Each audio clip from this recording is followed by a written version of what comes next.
Autolite and its 98,000 dealers bring you Miss Agnes Moorehead in tonight's presentation of Suspense.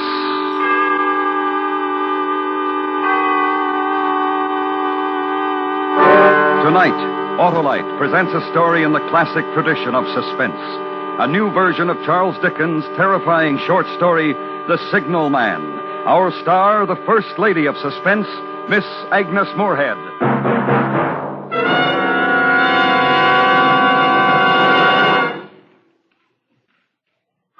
And now, Autolite presents transcribed The Signalman, starring Miss Agnes Moorehead, hoping once again to keep you in suspense.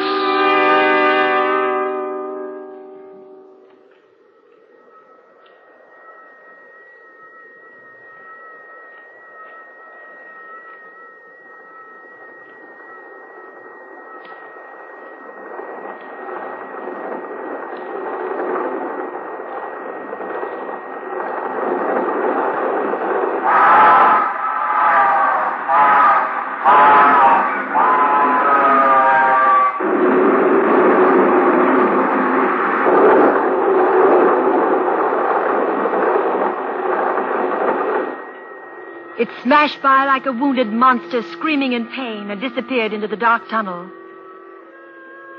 In those brief seconds, I had relived the emotions of my childhood.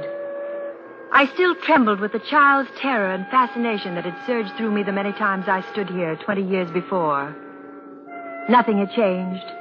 The steep, dripping wet walls of jagged stone that led down to the tracks, the gloomy mouth of the tunnel, the small signalman's shack, huddled against the side of the cutting.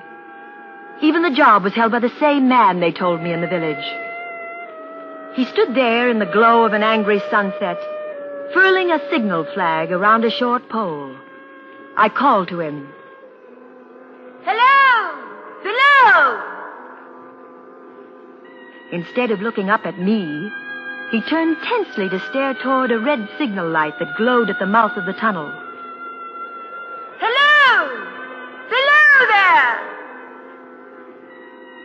He finally turned, slowly it seemed to me, even fearfully, and looked up. He stared at me unanswering. I was afraid the suddenness of my call had unnerved him. I tried to compensate by being overly casual. "Hello! I would like to speak to you. Is there a path I can use to come down?" He stared silently a while longer, then finally pointed his flag to a spot in the cutting embankment. It was a zigzag path with small footholds cut through the clammy stone. The track seemed a mile below, but I was determined to get down. Midway, I sensed a vague vibration of earth and air, like a sound that could be felt but not heard. I tried to fight down a fear that suddenly gripped me. The air was filled with a violent pulsation. It seemed to have a force that could draw me down. I threw my hands up to my eyes as though to shut out some terrible sight. I flattened myself against the jagged rock and clutched hard.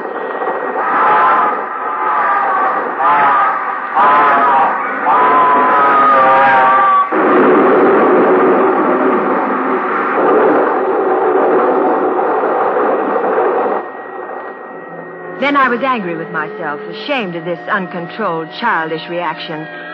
I could see the signalman still staring at me. I climbed down the rest of the way quickly, carelessly, and I walked toward him with a casual smile. He watched me expectantly. "Hello. I'm Amy Sayers. I used to live in the village. I was anxious to speak to you. I'm sorry I startled you when I called down." Why did you use those words? "Those words? I hardly remember. I think I shouted hello below there, or something to that effect." Not to that effect, miss. Those were the very words. I know them well. Admit those were the words. Oh, all right, I admit. Why did you use them? Well, you were below. I wanted to attract your attention, so I called hello below there. It seems logical, doesn't it? Aye, miss. If you had no other reason. What other reason could I possibly have? I thought you would tell me. I'm sorry. Maybe I shouldn't have come down. I think I frightened you. Why would you think that, miss? Well, you stare at me as though you had a dread of me. Miss. I was doubtful whether I had seen you before. Well, if you have, it was when I was 8 years old, standing on that bridge over the tunnel up there. I used to love watching the trains. Then my family moved to the city. This is my first visit back in 20 years. You don't believe me? I'm not certain. But where could you have seen me? Don't you know? Well, since I've been away for 20 years. Up there, by the red signal light at the mouth of the tunnel. Oh, that's why you turned and stared there when I first called. Aye, miss. Well, what would I be doing up at the signal light? I don't know. I wish I... 'Tis a mistake, miss. I haven't been well. What is it you wish to speak to me about? Well, I'm a writer. I wanted to interview you. Me? Why me, miss? Well, my magazine does a weekly biographical piece on interesting people and unusual occupations. It's called Close Up. Aye, miss, I've read... You have? Well, you seem surprised. Oh, pleased, perhaps. That one so unsophisticated as I... Well, I really didn't mean it that way. There's a bit of a fire in my shack. It'd be more comfortable for you there. Yes, thank you. This is a lonely post. Visitors must be rare. Aye, miss. The branch superintendent makes an annual inspection. That's all, except for... Yes? Come in, please. Oh, how snug and comfortable. Well, most of my waking life is spent here. I've tried to make it pleasant. And you've succeeded. You were speaking of visitors just as we came in. I'll put this chair nearer the fireplace. Thank you. One chills out there. I say, you have a fine collection of books. They've given me much companionship in the long nights. Pretty weighty companions. Gibbon's Decline and Fall. Burton's Anatomy of the Melancholy. Darwin... Do they surprise you again, miss? May I be frank? I'll have to be if I'm to succeed with the article. My editor is only interested, in the... Odd? The unusual. And the level of my reading seems above the level of my station. Not many people in any station these days. Oh, come, miss. 'Twas you called for frankness. Thank you, sir. Why would a man with a mind capable of absorbing these subjects stay on a desolate job like this? Good, miss. And I take no offense. You see, I had when young been very interested in the natural philosophies. Oh? I set my course, I studied hard, planned the future. Then I ran wild, misused my opportunities, went down, I've never risen again. But I've no complaint. I've made my bed, it's too late to make another. Maybe you gave up too soon. No, miss. No, there are forces beyond us that shape us. One must know when not to resist. I might have blooded myself a while longer, but I knew I took this position 34 years ago. And you never regretted? No, not until... Won't you please tell me? You first tell me what brought you here. But I have. You said nothing of what made you think of this place specifically. There are many places and people. Well, I told you I used to come here as a child. The trains frightened and fascinated me. I always remembered it vividly through the years. I promised myself that one day I would come back and do a story on it. Good subjects aren't easy to find, Why did you choose just now to come? Oh, these ideas germinate in the writer's mind for a while, and then an impulse. And you were drawn here? You say that as though mystic forces were involved. It was much simpler, I assure you. I've been working hard. I decided that a few days in the country would do me good. I planned to use them profitably by doing a story on you. You might have come to that decision last month or last year. Well, that's true, but I can't see why you attach such special significance to the fact that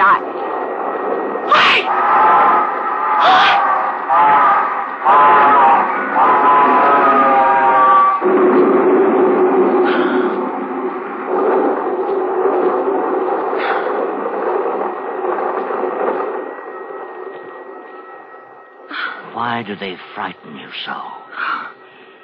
Now, wouldn't you think I might outgrow that silly, childish... Well, if I was drawn here, as you say, I guess it was to see whether I had.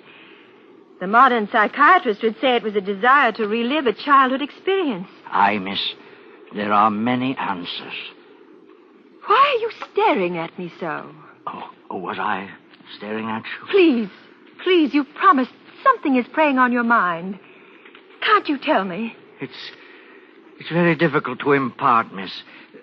Very difficult to speak of. If you ever make another trip, I will try to tell you. Yes, of course. And I will have to make several trips before the story takes shape. When may I come again? Tomorrow? Oh, aye, miss, if you wish. I'll come at 11. You, won't have difficulty getting up? No, it was only that first trip down. I'll show my white light till you reach the top. Thank you. I'll say good night now, miss. Good night, sir. I wish you a pleasant one. I regret Oh, yes, I understand. Aye, miss. I think you do.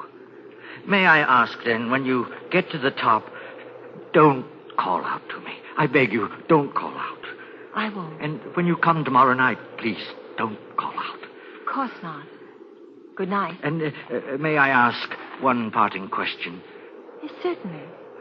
When you came down the path earlier tonight, midway, you suddenly threw your hands up to your eyes like this, as though to shut out some dreadful sight.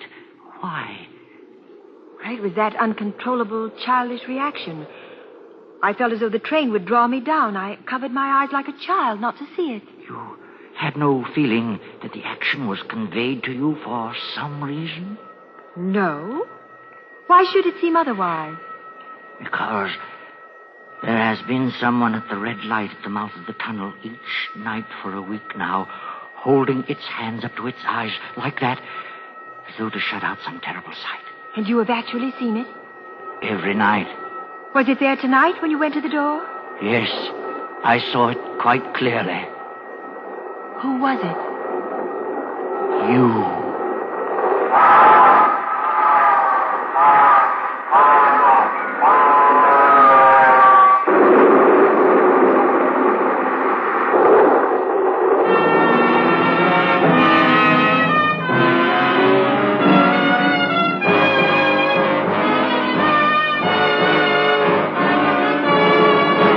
Autolite is bringing you Miss Agnes Moorehead with Joseph Kearns in The Signalman.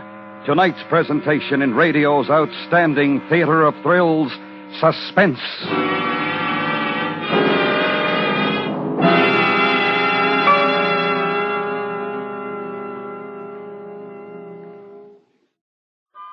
And now, Autolite brings back to our Hollywood soundstage Miss Agnes Moorehead in Elliot Lewis's production of Charles Dickens' The Signalman, a tale well calculated to keep you in suspense.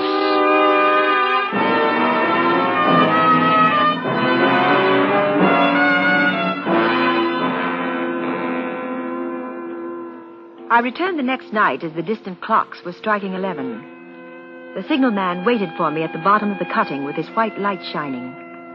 We walked silently to his shack, entered it, and sat down by the fire. I didn't wish to press him, so I said nothing. He stared at the burning embers for a moment.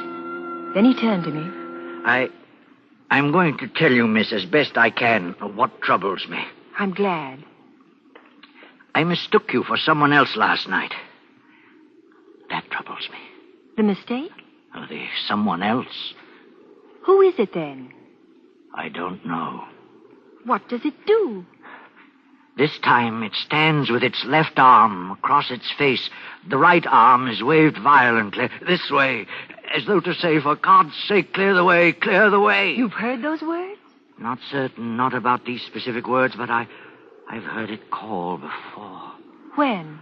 Oh, one moonlight night about a year ago. I was sitting here when I heard a voice cry, "Hello, below there." Oh, that's why you were so startled when I used the same words. Aye, miss.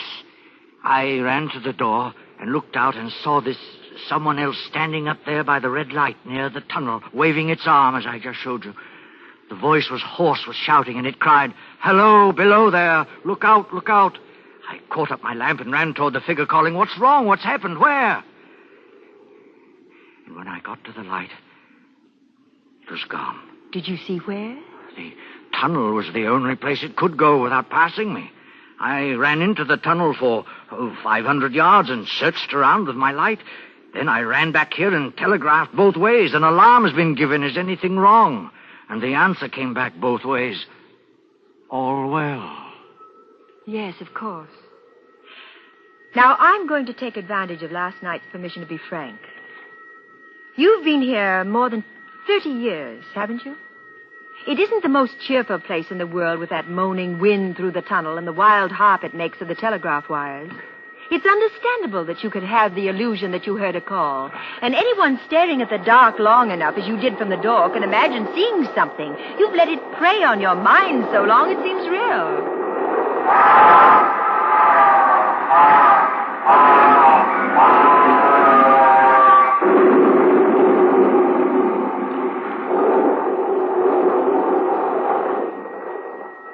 I was not finished, miss. Oh, I'm sorry. Within 6 hours after it first appeared, the main line flyer crashed and derailed at the far end of the tunnel. Within 10 hours, the dead and the wounded were being brought through the tunnel over the spot where the figure stood. Coincidence. A tragic, remarkable coincidence. But I can't see... There is more, miss. Oh, please forgive me. 6 or 7 months passed. I had recovered from the surprise and shock when one morning, just as daylight was breaking, I looked toward the red light and saw it again. Did it cry out? No, it was silent. It didn't wave its arm? No, miss. No, it leaned against the post with both hands covering the eyes like this, as though to blot out some terrible sight. And that's why you asked me why I had put my hands to my eyes? Aye, miss. As I came down the path? You called out the words it used the first time. You covered your eyes as it did the next time. Go on, please. That very day, as a train came out of the tunnel, I noticed a confusion of hands and heads at one of the coach platforms, and something waved. I saw it in time to flag down the engineer. He applied his brake, but the train drifted past here about 100 yards. As I ran up to it, I heard terrible screams and cries. A beautiful young woman had fallen between the cars. Oh. She was brought in here. She died on this very spot between us. Oh, it's horrible. But I still don't see... One final word, miss, and you will judge how my mind is troubled. It came back a week ago. Ever since, it has been here. At the light? Aye. It covers its eyes. It waves its arm. It shouts, for God's sake, clear the way, clear the way. I have no rest or peace for it. It calls to me many minutes together in an agonized manner. Below there, look out, look out. It stands waving at me. It sounds the telegraph ticker. Did it sound the ticker last night while I was here? Twice. Oh, I assure you it did not sound. It was your imagination. I have never made a mistake as to that, miss. I don't wonder that you failed to hear it, but I heard it. Do you hear it now? Aye. What is it saying? It isn't clear. It only warns. It doesn't say against what. If I only knew what it meant. What is the danger? Where is the danger? There is danger overhanging somewhere on the line. Some terrible calamity will happen. Now, you must let reason take... If I telegraph danger on either side of me or on both, I can give no reason for it. I would get into trouble and do no good. They would think I was mad. This is the way it would work. Message, danger, take care. Answer, what danger, where? Message, don't know, but for God's sake, take care. They would displace me. What else could they do? I can help you. But you must face realistically what I have to say. Now, will you try? Yes, I'll try, miss. These accidents have shaken you deeply. You feel guilt about them, even though there was nothing you could do.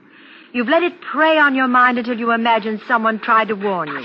Unheard that someone. Even the senses can deceive when the mind is under stress.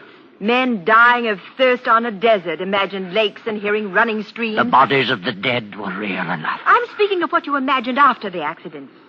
If you let me, I'll prove to you step by step that the specter existed only in your fantasies. How can you prove that in the face of what I've told you? By appealing to the intelligent reasoning portion of your mind. Listen, you were positive when you first saw me that I was the specter. You saw up at the light, now weren't you? You used the same words. Well, now listen carefully. I appealed to the intelligent, well-read, reasonable man. 3 words. Hello, below there. I was 500 yards away at the top of the embankment, and you were here, below, with darkness falling, and 3 words made you positive you had seen me before. Can't you see you were trying to fit something to what you already believed? But then you put your hands to your eyes like... Further proof. You've allowed yourself to believe some disaster is about to befall.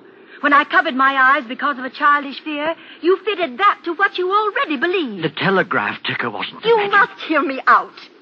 Would you at any other time, or would anyone at any time, believe that a telegraph ticker could sound in a room this small and be heard by one person and not another? I told you. And now the most important proof. You said that when you went to the door last night, it was there by the red danger light. Aye, it was. Will you come to the door with me now and tell me if it is still there? Do you see it? No, miss. It is not there. Agreed. And now I'm going to prove that it never was there. I studied the light from the top of the hill before I came down tonight. The post is at least 7 feet high. The light is shielded with a hood. Even if a person stood directly under it or in front of it, they would be in complete shadow, in darkness. You couldn't see that person from this door, and you couldn't see that person if you walked to within a foot of her, or him, or it. I'm going to walk up the incline to the light and prove that to you now. I walked up the inclining tracks toward the red light at the mouth of the tunnel.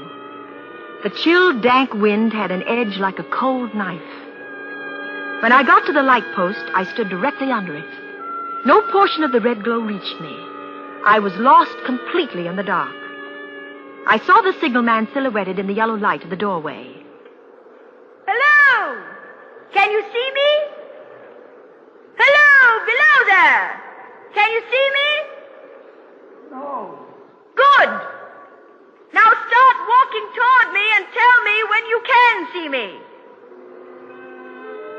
He stepped between the rails of the northbound track on a line with the red signal light and walked toward me.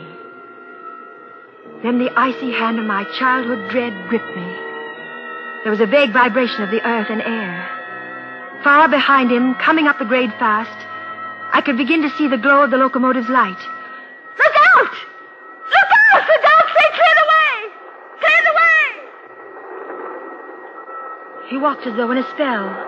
He didn't hear me, or wouldn't hear me. I threw my left arm up to my eyes and waved my right arm frantically. Below there! Look out!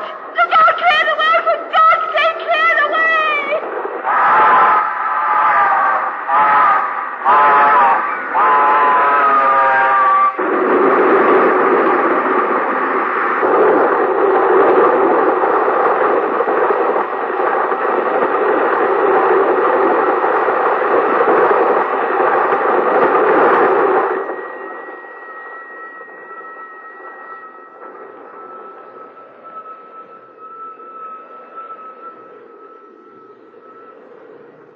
Long after it was over, they found me, still standing there, both of my hands up to my eyes to shut out the terrible sight.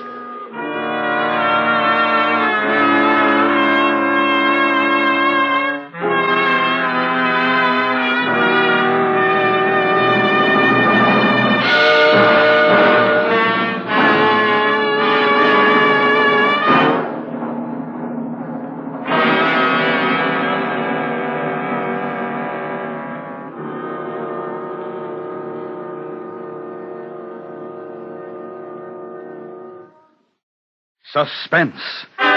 Presented by Autolite. Tonight's star, Miss Agnes Moorehead. This is Harlow Wilcox again, speaking for Autolite, world's largest independent manufacturer of automotive electrical equipment.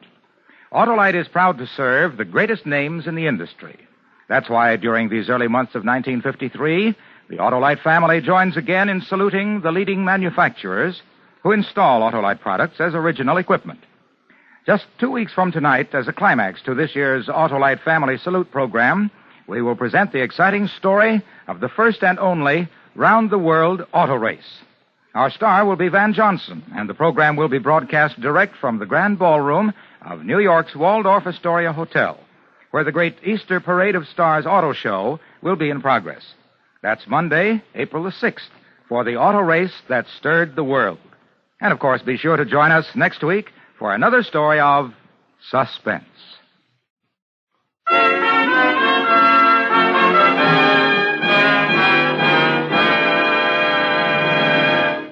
Next week, an American legend as we recreate the cruel murder of Laura Foster by the bitter Tom Dooley. Our star, Mr. Joseph Cotton. That's next week on Suspense.